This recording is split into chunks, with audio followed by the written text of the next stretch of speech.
नमस्कार, बहुत बहुत स्वागत है आप सभी का। आप देख रहे हैं मध्य प्रदेश छत्तीसगढ़ का नंबर 1 न्यूज चैनल IBC 24 और शाम के 7 बज रहे हैं, यानी कि वक्त हो गया है मध्य प्रदेश के नंबर 1 बुलेटिन मध्य प्रदेश में आज क्या हुआ का। तो मध्य प्रदेश में आज क्या हुआ पूरा अपडेट आपको इस एक बुलेटिन में देंगे। शुरुआत करते हैं शाम 7 बजे की 7 बड़ी खबरों के साथ। तो आज के इस बुलेटिन में आपको बताएंगे कि नर्सिंग घोटाले का अब किस तरह से इंदौर कनेक्शन निकलकर सामने आया, किसके ऊपर गाज गिर सकती है। इसके साथ ही आपको बताएंगे कि प्रशासन ने आखिर चुप्पी क्यों साध रखी है, अब तक ये पता क्यों नहीं चल पाया है कि गौवंश का कातिल कौन है और अब तत्काल की एंट्री होने वाली है। इसका खुलासा भी IBC 24 के बुलेटिन में करेंगे। मॉनसून से कहां मातम पसर गया, कहां पर आकाशीय बिजली की चपेट में आने से 4 लोगों की मौत हो गई और कहां पर पहाड़ सोना उगलने वाला है, ये आप रिपोर्ट IBC 24 पर देखिए। और आज इंदौर में मेट्रो का सफल ट्रायल रन हुआ है, उसकी भी तस्वीर आपको दिखाएंगे।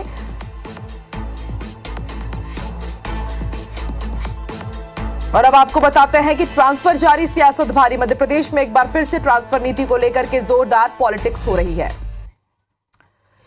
तो इन तमाम खबरों का पूरा अपडेट आपको इस बुलेटिन में मिलेगा। शुरुआत करते हैं नर्सिंग स्कैम से। जी हां, मध्य प्रदेश में हुए नर्सिंग घोटाले के सीधे तार इंदौर से जुड़े हुए हैं। इसका खुलासा हाल ही में हुआ।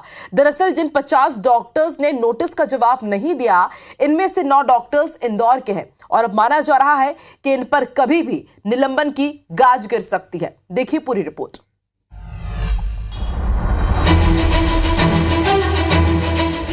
नर्सिंग घोटाले से जुड़े इंदौर के तार, 9 डॉक्टरों पर गिरेगी निलंबन की गाज। कागजों पर कॉलेज चलाने वालों का होगा पर्दाफाश। नर्सिंग कॉलेज के छात्रों को अब मिलेगा इंसाफ। मध्य प्रदेश के बहुचर्चित नर्सिंग घोटाले के गुनहगारों को सजा देने के लिए खाका तैयार हो चुका है। बता दें कि नर्सिंग घोटाले के सामने आने के बाद करीब 111 कॉलेजों पर CBI की जांच की गाज गिरी थी। इससे जुड़े करीब 90 डॉक्टरों को मामले में तलब किया गया था और सभी से मान्यता को लेकर जवाब मांगे गए थे। मामले में 50 डॉक्टर ऐसे थे जिन्होंने नोटिस का जवाब नहीं दिया और शक के घेरे में आए। इन्होंने जांच में अयोग्य पाए गए 66 कॉलेजों को मान्यता देने की सिफारिश की थी। ये पहली बार है जब चिकित्सा शिक्षा विभाग में इतने लोगों के खिलाफ एक साथ जांच की जा रही है। सबसे बड़ी बात तो ये है कि जांच के घेरे में आए 50 डॉक्टरों में से 9 doctor MGM medical college Indore से हैं। जिन डॉक्टरों के निलंबन की तैयारी चल रही है उनमें doctor Akash Aditya Shukla, doctor Dharmendra Singh Rajput, doctor Uma प्रिवल, doctor Sanjay Kumar Mahajan, doctor Hilda David, doctor Rekha Mashani, doctor Tina नपथेल, डॉक्टर भावना कनौजिया और डॉक्टर कृष्णा पिल्लई शामिल हैं। चिकित्सा शिक्षा विभाग के आयुक्त तरुण पिथोड़े ने भी बयान दिया था कि जिस भी डॉक्टर ने सही जवाब नहीं दिए हैं या कोई जवाब नहीं दिया है, उन डॉक्टर्स और नर्सिंग स्टाफ के खिलाफ विभागीय जांच जारी है। वहीं मामले में इंदौर स्थित महात्मा गांधी मेडिकल कॉलेज के डीन डॉक्टर संजय दीक्षित ने भी आरोप पत्र जारी करने की बात कही है। CBI ने जो अपनी रिपोर्ट दी उसमें इनकी रिपोर्ट में भिन्नता पाई गई है। उसी भिन्नता के आधार पे इनको लिखा गया है, तो वो अपना जवाब देंगे। इनको एक आरोप पत्र दे दिया है। डॉक्टरों के निलंबन की तैयारी चल रही है। अब सवाल ये भी उठ रहा है कि क्या पूरे घोटाले में सिर्फ डॉक्टर ही शामिल थे या कॉलेजों को मान्यता देने वाली कमेटी भी शामिल और उनके अफसर भी, जिन्होंने कागजों पर चलाने के लिए फर्जी कॉलेजेस को मान्यता दे दी। निहारिका शर्मा के साथ ब्यूरो रिपोर्ट IBC 24 इंदौर। इधर जबलपुर की कटंगी में कल गौवंश के अवशेष मिले थे और अब ये मामला तूल पकड़ता जा रहा है। एक तरफ प्रशासन जांच करने की बात कर रहा है, कार्रवाई की बात कर रहा है, तो वहीं विश्व हिंदू परिषद और बजरंग दल ने शुक्रवार को कटंगी बंद करने का आह्वान किया है। दरअसल गौवंश के जो अवशेष कटंगी के पहाड़ में मिले थे, उसमें प्रशासन ने एक विज्ञप्ति जारी की है और 57 अवशेष मिलने की बात तो मानी, लेकिन प्रशासन ने यह भी कहा है कि इसमें से सिर्फ 5 अवशेष ही गौवंश के हैं, जबकि बजरंग दल के कार्यकर्ताओं का कहना है कि सभी अवशेष गौवंश के हैं। प्रशासन मामले को दबाने की कोशिश कर रहा है। प्रशासन द्वारा नोट रिलीज करने के बाद अब हिंदू संगठन बजरंग दल के कार्यकर्ताओं ने प्रशासन की कार्रवाई पर सवाल उठाते हुए 28 जून यानी कि कल कटंगी बंद करने का ऐलान कर दिया है। वहीं बजरंग दल के विभाग संयोजक सुमित ठाकुर ने पूरी जांच के बिना जिला प्रशासन के इस तरह के स्टेटमेंट जारी करने पर आपत्ति जताई और पूरे अवशेषों और इस मामले की उच्च स्तरीय जांच की मांग की है। 50 से ज़्यादा गौवंश की निर्मम हत्या करके उनके अवशेष वहां पर प्राप्त हुए। हम सभी ने पुलिस की निगरानी, वहां पुलिस मौजूद थी, एसडीएम से एडिशनल एसपी सभी मौजूद थे। सभी की मौजूदगी में डॉक्टर ने प्रशिक्षण किया और आज हमें देखने को मिलता है कि कलेक्टर महोदय के द्वारा एक ब्रीफ जारी किया जाता है कि मात्र 4 गौवंश वहाँ पर प्राप्त हुए। परंतु मैं माननीय कलेक्टर महोदय से आग्रह करना चाहता हूँ कि बिना पूर्ण जाँच के उन्होंने किस प्रकार से ब्रीफ जारी किया है। मध्य प्रदेश के मुख्यमंत्री डॉक्टर मोहन यादव ने गुरुवार को नागरिकता संशोधन अधिनियम के तहत राज्य में पहली बार 3 आवेदकों को नागरिकता प्रमाण पत्र दिए। सर्टिफिकेट देने के बाद मध्य प्रदेश शासन की तरफ से तीनों का स्वागत किया गया।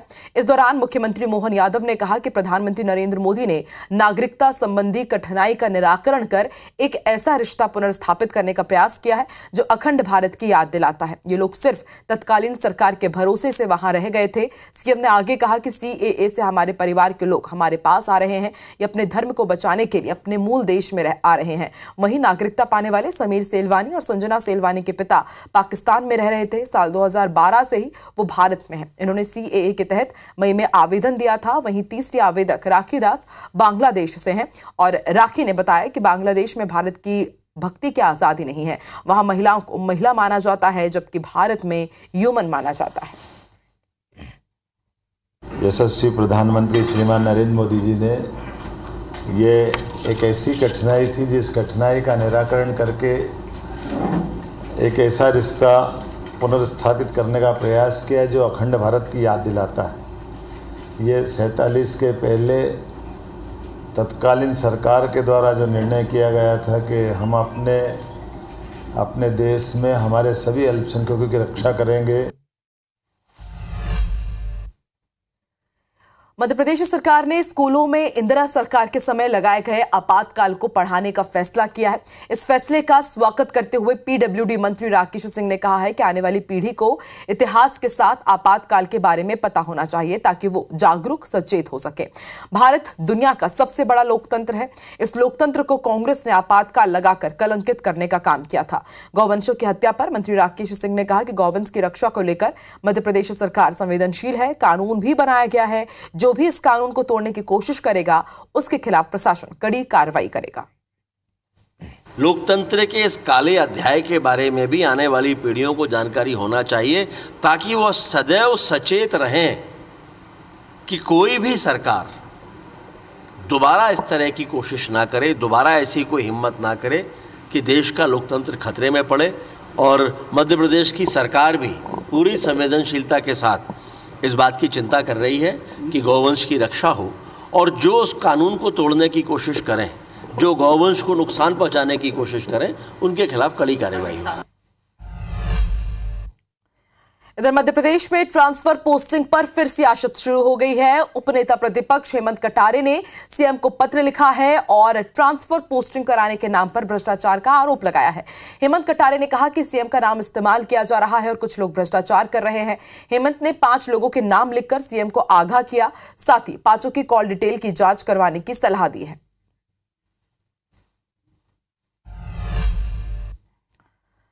तो 1 जुलाई से देश भर में पुलिस की आपराधिक कार्रवाई से लेकर न्याय व्यवस्था से जुड़े कानूनों में बड़े बदलाव होने जा रहे हैं।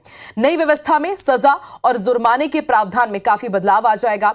वहीं इन बदले हुए कानूनों के प्रावधान के बारे में IBC 24 ने भोपाल पुलिस कमिश्नर हरि नारायण चारी मिश्र से खास बातचीत की। उन्होंने इन नए कानून और प्रावधानों के बारे में क्या कुछ जानकारी दी है, आप भी सुनिए। इस वक्त हमारे साथ भोपाल कमिश्नर मौजूद हैं हरि नारायण चारी जी। उनसे हम जानेंगे कि सर ये बदलाव आखिर क्यों किया गया, क्या जरूरत थी इसकी। आगामी 1 जुलाई से जो कानूनी संहिताएं हैं नए स्वरूप में हमारे सामने होंगी। इसमें बड़े ही सामाजिक आर्थिक जो परिस्थितियां हैं, खासतौर पे जो तकनीकी चुनौतियां हैं, उसके मद्देनज़र बड़े ही ज़रूरी इसमें बदलाव किए गए हैं। अगर हम पूरी प्रक्रिया की बात करें तो इसके लिए पुलिस ने अपने को पूरी तरह से तैयार भी कर लिया है। ख़ासतौर पर अगर हम बात करें भोपाल की तो यहाँ पर लगभग 4500 जवानों को प्रशिक्षित किया गया है। यहाँ पर अलग अलग तरीके से CCTV जैसे जो महत्वपूर्ण प्रावधान है, महत्वपूर्ण जो सॉफ्टवेयर है, उस सॉफ्टवेयर को अपडेट किया गया है। पुलिस ने लगातार तकनीकी रूप से अपने को अद्यतन किया है। एक सवाल है कि अक्सर कुछ ऐसी धाराएं होती थी जो किसी व्यक्ति पर लग जाती थी लेकिन मिसयूज होता था, जैसे 498 है, तो ऐसे लोगों को अब फायदा मिलेगा, जो जांच होगी वो बहुत ज़्यादा और निष्पक्ष होगी और इससे उनको जो फायदा है वो मिलेगा निर्दोष लोगों को। हाँ, ऐसे ही प्रावधान किए गए हैं कि धाराओं का दुष्प्रयोग ना हो, किसी भी तरह दुरुपयोग ना हो उनका, उसको ध्यान में रखते हुए भी इसमें जरूरी प्रावधान किए गए हैं। कुल धाराओं में भले ही बदलाव किया गया है लेकिन सख्ती वही है और ज़्यादा जो सख्ती है वो की गई है, यानी अपराधी बच नहीं पाएंगे, आरोपी बच नहीं पाएंगे, लेकिन जो निर्दोष है उन्हें ज़रूर यहाँ पर न्याय मिलेगा। कैमरामैन संजय शुक्ला के साथ IBC 24 भोपाल से हरप्रीत कौर रीन। सिंगरौली में भारी बारिश के दौरान गिरे आकाश बिजली से 4 लोगों की मौत हो गई। सभी घटनाएं सिंगरौली जिले के 4 अलग अलग गांव में हुई है। आकाश बिजली से जान गंवाने वालों में बरगवा के बंधा गांव में रहने वाले सुखमनिया साकेत, करौटी गांव की सुनीता पनिका, सरे की गीड़ा गांव की सुमित साकेत और तेंदुआ निवासी गेंदलाल साकेत शामिल हैं। दोहनी बाजार के पास भी आकाश बिजली गिरने से 2 युवक बुरी तरह झुलस गए, जिन्हें इलाज के लिए अस्पताल में भर्ती कराया गया है। बता दें कि सिंगरौली में मानसून की एंट्री के साथ ही हर साल आकाश बिजली गिरने से कई लोग अपनी जान गंवाते हैं, लेकिन प्रशासन इसे लेकर गंभीर दिखाई नहीं दे रहा है।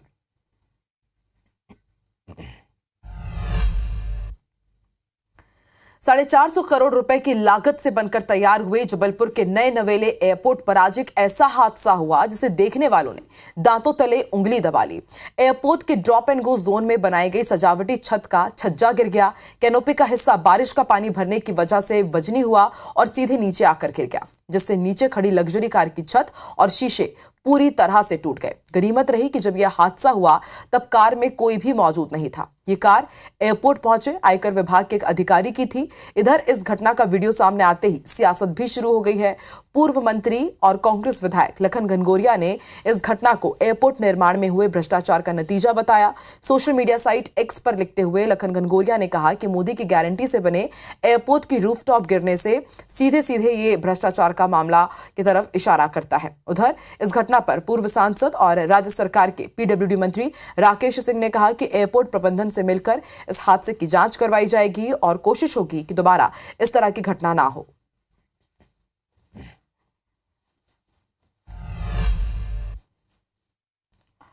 इंदौर में IBC 24 की खबर का असर हुआ है। इंदौर शहर की बड़ी बिल्डिंगों में फायर सेफ्टी के इंतजाम ना होने की खबर हमने अपने पड़ताल शो के जरिए प्रमुखता से दिखाई थी, जिसके बाद अब एक्शन लेते हुए प्रशासन ने गुरुवार को 3 बिल्डिंग्स को सील कर दिया है।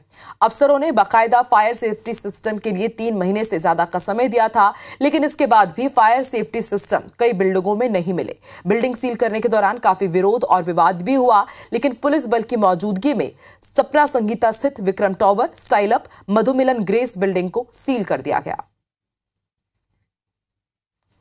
कलेक्टर महोदय के द्वारा फायर सेफ्टी को लेकर के जिन बिल्डिंगों में फायर सेफ्टी के उपकरण नहीं लगे हैं उन पर कार्रवाई करने के निर्देश दिए हैं। उसी के तहत आज Vikram tower, style up tower और ग्रेस टावर, मधुमिलन का, इन तीनों बिल्डिंगों में फायर सेफ्टी के उपकरण नहीं होने के कारण नगर निगम और राजस्व विभाग की टीम के द्वारा संयुक्त रूप से कार्रवाई की गई है।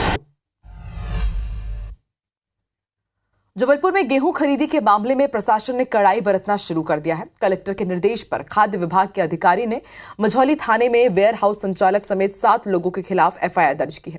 इसमें जगदीश वेयर हाउस के संचालक, समिति प्रबंधक, खरीदी केंद्र प्रभारी, गोदाम प्रभारी, सर्वेयर और कंप्यूटर ऑपरेटर के खिलाफ FIR दर्ज हुई है। कलेक्टर दीपक सक्सेना ने चेतावनी देते हुए कहा है कि समर्थन मूल्य में होने वाली खरीदी में अनियमितता मिलने पर कड़ी कार्रवाई की जाएगी।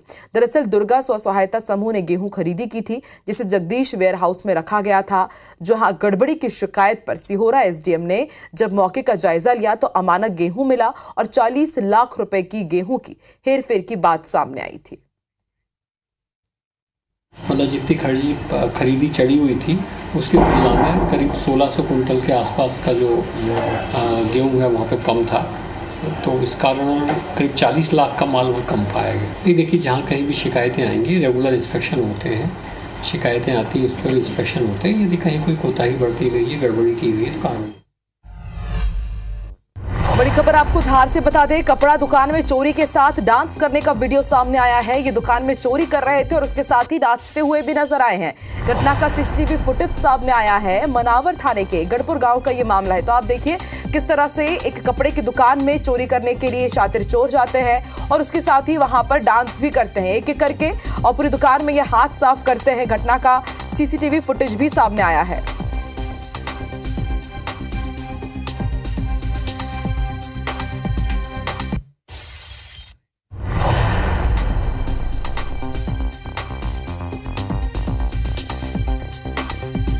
तस्वीरें आप देखिए, ये एक अनोखे अंदाज में चोरी की वारदात सामने आई है। ये लोग शायद कहना गलत नहीं होगा कि चोरी करके इतने खुश हो गए जब इन्हें दुकान यहाँ पर खाली दिखी कि इनकी खुशी का ठिकाना नहीं रहा। उसके बाद ये जमकर डांस कर रहे हैं। लेकिन अब पुलिस कह रही है कि बहुत ही जल्द इस सीसीटीवी फुटेज के आधार पर ये डांसर चोर पुलिस की गिरफ्त में भी होंगे। चलिए इंदौर का रुख करते हैं। यहां पर 90 की स्पीड में इंदौर मेट्रो दौड़ी है। मंगलवार सुबह करीब 4:30 बजे स्पीड ट्रायल हुआ है और इसके पहले सिर्फ 20 किलोमीटर प्रति घंटे के हिसाब से ये ट्रायल हुआ था, लेकिन इस बार 90 की स्पीड पर ट्रायल रन हुआ है और इसका वीडियो भी जारी किया गया है। लगभग 6 किलोमीटर रूट पर मेट्रो ट्रेन का सफल ट्रायल हुआ है। स्पीड को टेस्ट किया जा रहा था और 90 की स्पीड पर आप देखिए किस तरह से मेट्रो सरपट भागती हुई नजर आई।